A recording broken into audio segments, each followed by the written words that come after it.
Kuwait সহ মধ্যপ্রাচ্যের 5 দেশে হামলা ইরানের। হরমুজ গান প্রদেশে মার্কিন হামলায় নিহত 1। যুদ্ধের সব প্রস্তুতি শেষ, দাবি যুক্তরাষ্ট্রের।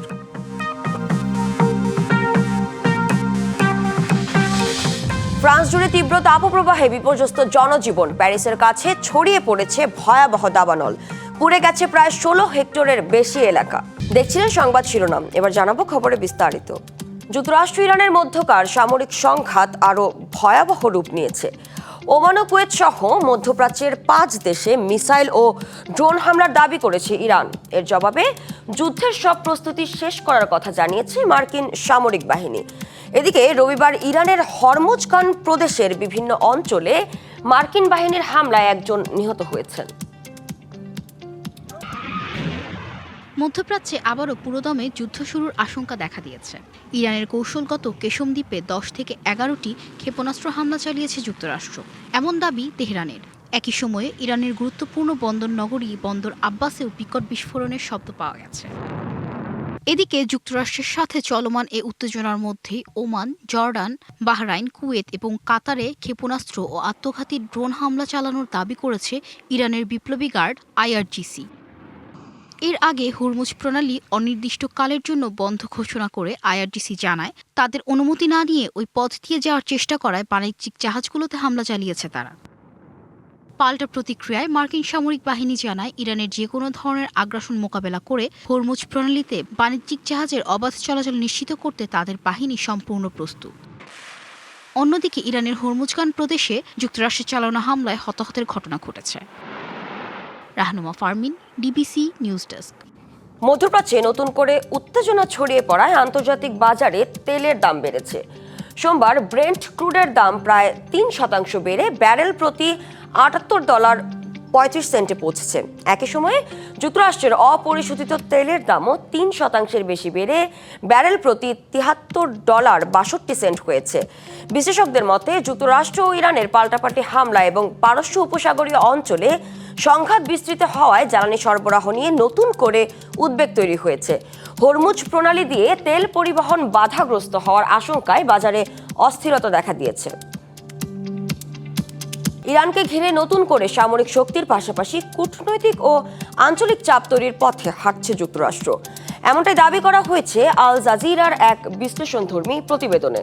প্রতিবেদনের ভাষ্য অনুযায়ী ওয়াশিংটন এখন সরাসরি সংঘাতের পরিবর্তে বহুমাত্রিক চাপের কৌশল গ্রহণ করছে। তবে বিশ্লেষকরা মনে করেন এই কৌশলও শেষ পর্যন্ত কাঙ্ক্ষিত ফল দেবে না। যুদ্ধবিরতি এবং একটি চুক্তির মধ্যেই ইরানে নতুন করে হামলা শুরু করেছে যুক্তরাষ্ট্র। তবে এবার ইরানকে চাপে রাখতে যুক্তরাষ্ট্র নতুন করে তৈরি করেছে প্রেসার আর্কিটেকচার বা বহুমাত্রিক চাপের কাঠামো। আল জাজিরার প্রতিবেদনে বলা হয়, শুধু সামরিক শক্তি নয়, তেহরানকে কৌশলগতভাবে দুর্বল করার চেষ্টা করছে ওয়াশিংটন। অভ্যন্তরীণ অস্থিরতা, আঞ্চলিক মিত্রদের উপর চাপ এবং পশ্চিমা জোটকে আরও সক্রিয় করার মাধ্যমে এ লক্ষ্য অর্জন করতে চায় যুক্তরাষ্ট্র। বিশ্লেষকদের দাবি, অতীতে সামরিক, অর্থনৈতিক ও রাজনৈতিক নিষেধাজ্ঞা ইরানের নীতিতে বড় ধরনের পরিবর্তন আনতে পারেনি। তাই এবার লক্ষ্য একই সময়ে দেশের ভেতরে, সীমান্তে এবং পূর্বাঞ্চলে একাধিক চাপ সৃষ্টি করে ইরানের সিদ্ধান্ত গ্রহণের সক্ষমতাকে দুর্বল করে তোলা। প্রতিবেদনে আরও বলা হয়, বিদ্যুৎ, পানি, পরিবহন সহ গুরুত্বপূর্ণ অবকাঠামোর উপর চাপ সৃষ্টি করে জন অসন্তোষ বাড়ানোর চেষ্টা করবে যুক্তরাষ্ট্র। একই সাথে লেবানন, ফিলিস্তিন, ইরাক ও ইয়েমেনে ইরানের মিত্র গোষ্ঠীগুলোর উপর চাপ বাড়ানোর পরিকল্পনা করছে ট্রাম্প প্রশাসন। বিশ্লেষণ অনুযায়ী ন্যাটো সম্মেলনে যুক্তরাষ্ট্রের উপস্থিতি কেবল ইউরোপীয় নিরাপত্তা নিয়ে আলোচনা ছিল না, বরং ইরান ইস্যুকে পশ্চিমা নিরাপত্তা কাঠামোর অংশ হিসেবে তুলে ধরে ইউরোপীয় দেশগুলোর সমর্থন আরও জোরালো করার চেষ্টাও ছিল। তবে বিশ্লেষকদের মতে এবারও যুক্তরাষ্ট্র ও ইসরায়েলের কৌশল সফল হবে না, কারণ সামরিক ও রাজনৈতিক চাপের পাশাপাশি মধ্যপ্রাচ্যের বাস্তবতা, স্থানীয় শক্তির অবস্থান এবং প্রতিরোধ আন্দোলনের সামাজিক ভিত্তি এই পরিকল্পনার বড় চ্যালেঞ্জ হয়ে থাকবে। খান মোহাম্মদ মুকুল, DBC নিউজ ডেস্ক। ফ্রান্স জুড়ে টানা তাপপ্রবাহের তীব্রতা এখনো কমেনি। কয়েকদিন ধরে চলা এই হিট ওয়েভে জনজীবন বিপর্যস্ত। এরই মধ্যে মঙ্গলবার হতে যাচ্ছে ফ্রান্সের জাতীয় উৎসব বাস্তিল ডে। কিন্তু উৎসবের প্রস্তুতির চেয়ে এখন মানুষের সবচেয়ে বড় চিন্তা, কবে মিলবে এই অসহনীয় গরম থেকে মুক্তি। রাজধানী প্যারিস সহ দেশের বিভিন্ন অঞ্চলে দিনের তাপমাত্রা এখনো 38 থেকে 40 ডিগ্রি সেলসিয়াসের কাছাকাছি। অনেক জায়গায় রাতেও কমছে না গরমের তীব্রতা, ফলে টানা কয়েকদিন ধরেই অস্বস্তিতে সাধারণ মানুষ। 14 জুলাইয়ের বাস্তিল ডে ঘিরে শেষ মুহূর্তের প্রস্তুতি চলছে দেশ জুড়ে। তবে তীব্র তাপপ্রবাহ ও বনাঞ্চলে অগ্নিকাণ্ডের ঝুঁকির কারণে বিভিন্ন অঞ্চলে আতশবাজি প্রদর্শনী ও উন্মুক্ত অনুষ্ঠানে কড়াকড়ি আরোপ করেছে স্থানীয় প্রশাসন। কোথাও কোথাও উৎসবের আয়োজনও সীমিত করা হয়েছে। ফলে জাতীয় উৎসব ঘিরে আনন্দের পাশাপাশি বাড়ছে নিরাপত্তা উদ্বেগও। চরম গরমে স্বাস্থ্য ঝুঁকিও বাড়ছে। শিশু, বয়স্ক এবং অসুস্থ ব্যক্তিদের প্রয়োজন ছাড়া বাইরে না যাওয়ার পরামর্শ দেওয়া হচ্ছে। বিভিন্ন শহরে চালু রাখা হয়েছে কুলিং জোন, যেখানে স্বস্তির খোঁজে ভিড় করছে মানুষ। গত 4-5 বছরের তুলনায় এই বছর মনে হচ্ছে অনেক বেশি গরম, যার জন্য মানুষের জনজীবন অনেক অতিষ্ঠ হয়ে গেছে। মেট্রোতে বা বাসগুলোতে কিছু কিছু জায়গায় এসি নেই, যার জন্য অনেক বেশি সমস্যা হচ্ছে মানুষদের। তাপপ্রবাহের প্রভাব পড়েছে যোগাযোগ ব্যবস্থাতেও। অতিরিক্ত তাপমাত্রায় রেল লাইনের ক্ষতি এড়াতে কয়েকটি রুটে ট্রেনের গতি কমিয়ে দিয়েছে কর্তৃপক্ষ। ফলে গ্রীষ্মকালীন ছুটিতে যাতায়াতের দুর্ভোগ বাড়ছে। প্রচণ্ড গরমে ভোগান্তিতে পড়ছেন ফ্রান্সে থাকা প্রবাসী বাংলাদেশিরা। জীবিকার তাগিদে তীব্র রোদেই কাজ করছেন অনেকেই। বর্তমানে প্রচণ্ড গরমের কারণে কাজ করতে অনেক অসুবিধা হয়ে যায়, ওরা টাইম টু টাইম বন্ধ করে দেয় বর্তমানে। অন্যদিকে একা বসবাসকারী বয়স্কদের খোঁজখবর নিচ্ছেন সমাজকর্মীরা। পাশাপাশি পর্যাপ্ত পানি পান, ছায়াযুক্ত স্থানে অবস্থান এবং অপ্রয়োজনে বাইরে বের না হওয়ার আহ্বান জানিয়ে যাচ্ছে প্রশাসন। DBC news desk. ফ্রান্সের রাজধানী প্যারিসের পাশে ছড়িয়ে পড়েছে ভয়াবহ দাবানল। ব্যস্ত মহাসড়কের পাশের এক বন থেকে আগুনের সূত্রপাত হয়। পরে বাতাসের তীব্রতায় তা দ্রুত ছড়িয়ে পড়ে ফন্টেনব্লেউ বনভূমিতে। আগুনের লেলিহান শিখা আর ঘন ধোঁয়ায় ঢাকা পড়েছে চারপাশ। দূর থেকে দেখলে মনে হতে পারে যেন মেঘের আড়ালে ঢাকা পড়েছে লাল আকাশ, কিন্তু কাছে গেলেই পুরোপুরি ভিন্ন এক চিত্র। এটি ফ্রান্সের রাজধানী প্যারিসের কাছের একটি বনভূমি থেকে ওরা ধোঁয়ার কুণ্ডলী। রবিবার বিকেলে প্যারিসের দক্ষিণাঞ্চলীয় A6 মোটরওয়ের পাশে নৌসিসুর ইকোল এলাকায় হঠাৎ করে এ আগুনের সূত্রপাত হয়। মুহূর্তেই আগুন ছড়িয়ে পড়ে পাশের ফন্টেনব্লেউ বনে।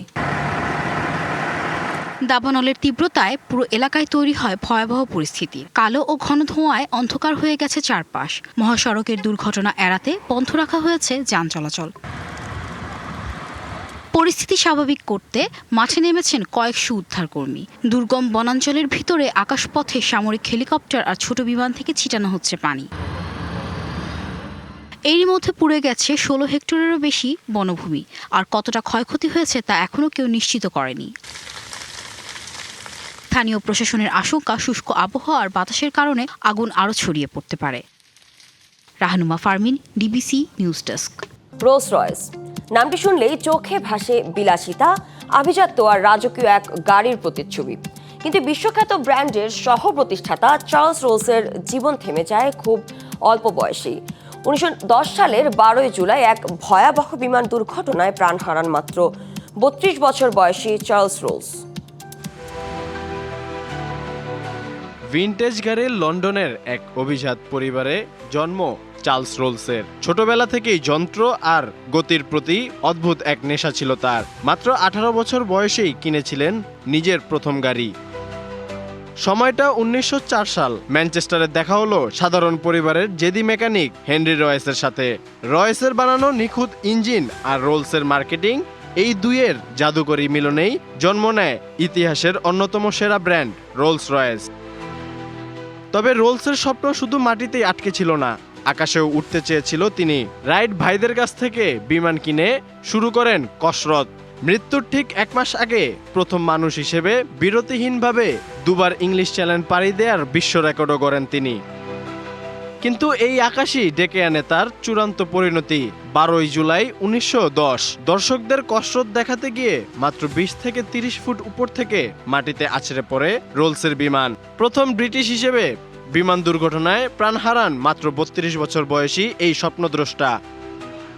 জীবনটা ছোট ছিল ঠিকই, কিন্তু গতির প্রতি অদম্য পাগলামি আর সাহসিকতা চার্লস রোলসকে অমর করে রেখেছে আভিজাত্যের প্রতীকে ইতিহাসের পাতায়। আল মুমিত, ডিবিসি নিউজ ডেস্ক।